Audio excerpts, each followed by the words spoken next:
Hi friends, welcome to our channel PNR food. ఈరోజు బెల్లం అరిసెలు ఏ విధంగా చేసుకోవాలో ఈ వీడియోలో చూసేద్దాం. చాలా ఈజీ ప్రాసెస్. ముందుగా 1 కేజీ బెల్లాన్ని ఈ విధంగా సన్నగా తరుగుకోవాలి. ఇప్పుడు ఈ బెల్లాన్ని ఒక గిన్నెలో వేసి ఈ విధంగా వాటర్ వేస్తూ మొత్తం కూడా కలిపేసుకోవాలి. ఈ విధంగా తడుపుతూ మొత్తాన్ని కలిపేసుకోవాలి. ఈ విధంగా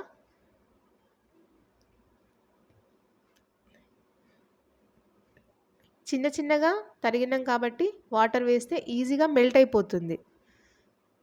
హాట్ వాటర్ కాదు, నార్మల్ వాటర్ వేస్తూ ఈ విధంగా తడిపేసుకొని ఇప్పుడు స్టవ్ ఆన్ చేసి ఈ గిన్నెని స్టవ్ పైన పెట్టేసుకొని గరిటెతో కలుపుతూ ఉండాలి.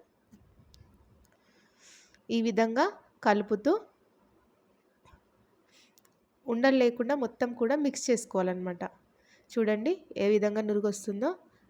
మొత్తం బెల్లం మొత్తం కూడా ఆ హీట్కి కరిగిపోతుంది. ఇప్పుడు ఒక ప్లేట్లో వాటర్ వేసుకొని ఈ బెల్లం పాకం వచ్చిందా లేదా అనేది చూసుకోవాలి. ఆ విధంగా పాకం వచ్చిన తర్వాత వరిపిండి వేస్తూ ఈ విధంగా కలిపేసుకోవాలి. ఉండలు లేకుండా కలిపేసుకోవాలి. కొంచెం కొంచెంగా వేస్తూ మొత్తం కూడా ఈ విధంగా కలిపేసుకోవాలన్నమాట. చూస్తున్నారు కదా, ఈ విధంగా మొత్తం కలిపేసుకోవాలి.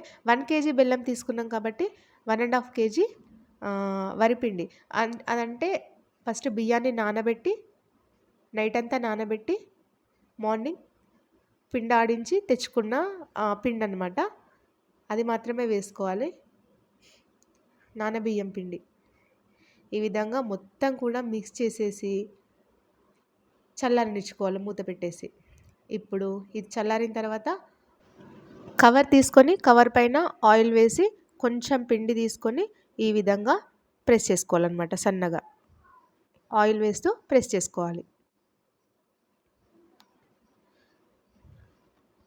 ఇలా సన్నగా చేసుకొని ఆయిల్లో ఫ్రై చేసుకోవడమే. ఇది మంచిగా ఆయిల్లో వేస్తూ ఫ్రై చేసుకోవాలి. చూడండి, ఇది మంచిగా పొంగుతుంది.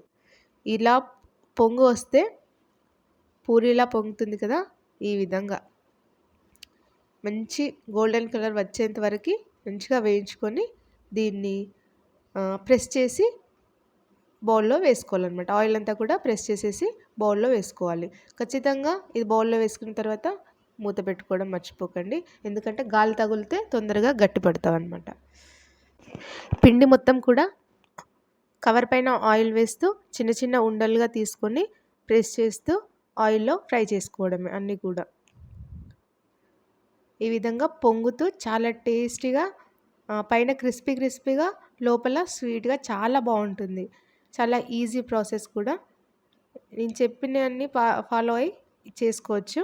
ఒకసారి ట్రై చేయండి, కామెంట్ చేయండి ఎలా ఉందో. Thank you.